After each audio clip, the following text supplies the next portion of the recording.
Welcome, this is Ad Emmen reporting for Primeur Magazine live from the Digital Infrastructures Conference in Krakow. And we're here with Steve Cotter, who is CEO of GEANT, and GEANT is the networking organization. So welcome. Thank you. Thank you for having me. Can you tell a little bit about yourself and then about GEANT?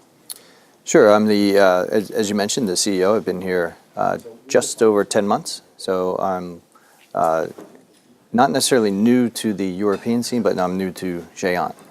And GEANT itself is the Pan-European Research Network. We connect about 10,000 institutions across 41 different countries.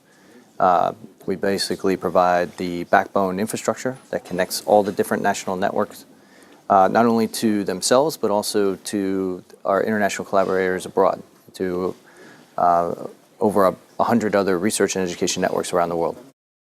So you're basically the link between the European researchers and all the other researchers in the world, you could say. Yes, and what we have is a network that is designed specifically for the needs of big science. So whereas commercial networks architect their networks to handle billions of small flows, emails, YouTube videos, that sort of thing, ours is specifically architected to handle the very large flows, the flows that you get from places like CERN, the Large Hadron Collider, where they're generating multiple petabytes of data per year and then sharing that with thousands of researchers around the world. Yeah, so that and things like the SKA that will come. Exactly. Like that, Yeah. SKA is going to take things to a whole nother level. But there's also a thing like services. So there's also, I mean, people who are here in Krakow, if they have an eduroam account, they just can log in and they are at home, you could say. Yeah, it's also a service which is provided by you? Yes. eduroam is one of our real success stories. eduroam is now in close to 80 countries worldwide.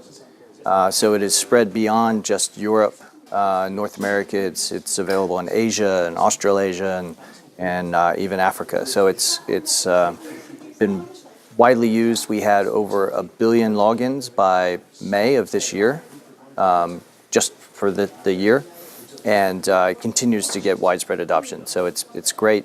It's one of those services that just works. I think that's the key to its success. Mm-hmm. And it's just one of the types of services that we have built on top of the network.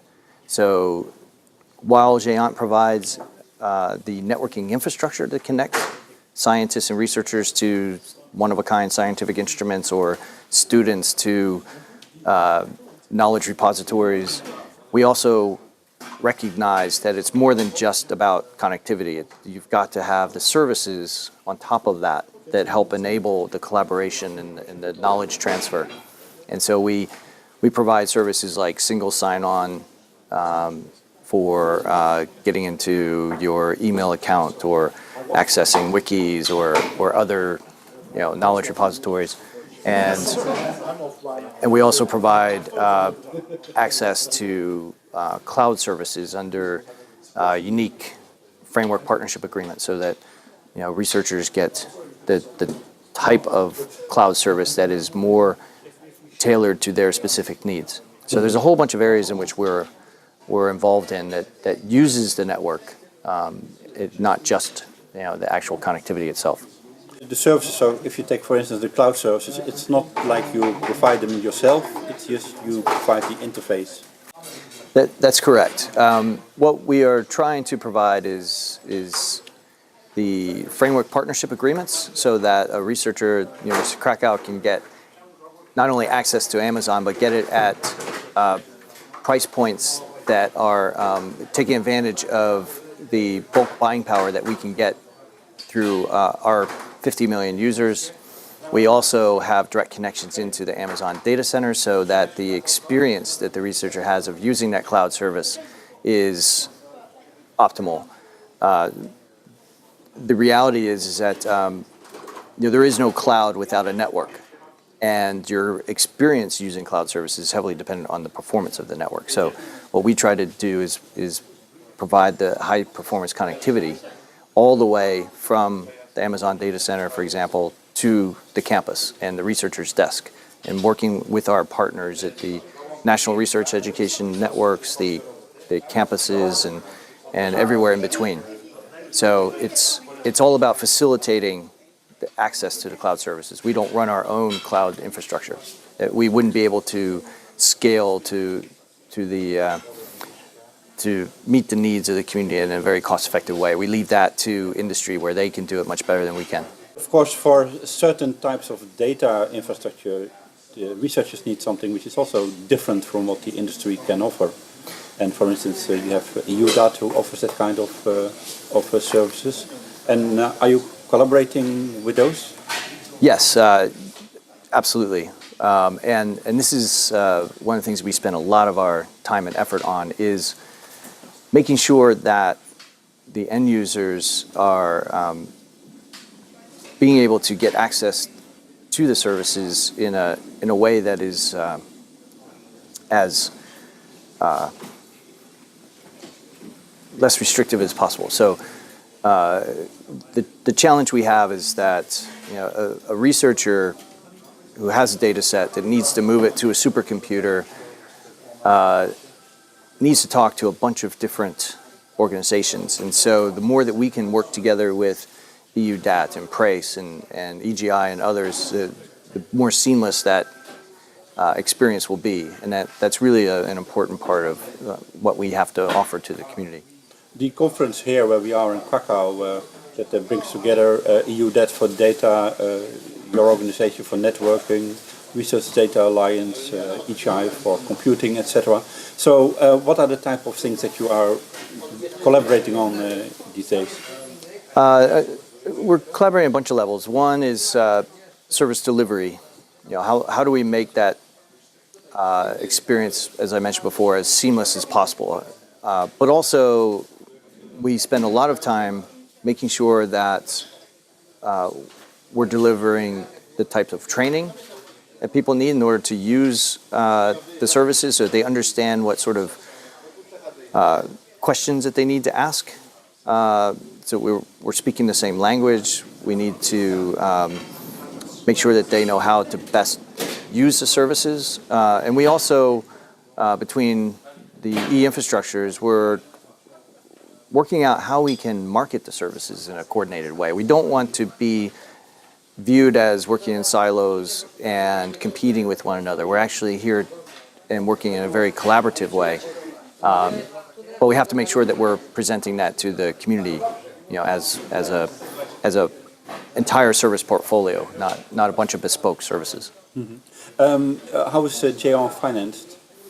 GEANT is 50% funded through the European Commission for running the backbone network, but we also get 50% of our funding from the nation states. So the different national NRENs that connect pay an annual subscription fee to pay for half of it. So it's one of the success stories of the collaboration across Europe and providing infrastructure that is funded in a way that we are all sharing the burden of the cost. The money that you get through the European Commission, that's of course public money, and the European Commission wants to know, well, is it well spent? And lately they put a lot of emphasis on KPIs, key performance indicators. So how is GEANT working with those kind of things?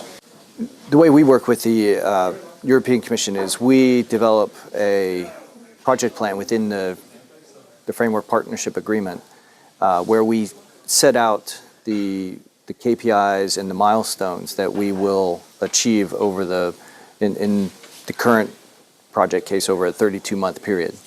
So we work with the community as well as the Commission to agree to a set of KPIs, and then we execute on that over the course of the 32 months.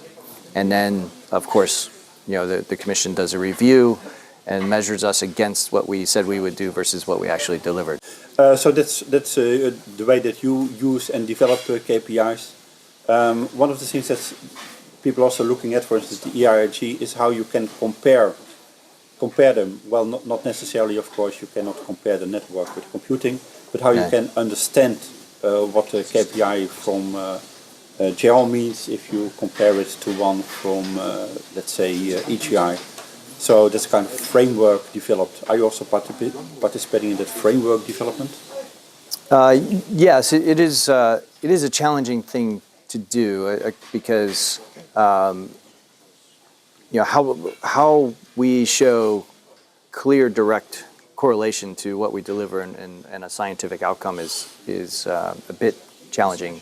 I think you can say that networks are not going to find a cure for cancer, but I think conversely you could say that a scientist is going to have a very difficult time finding a cure for cancer without a network.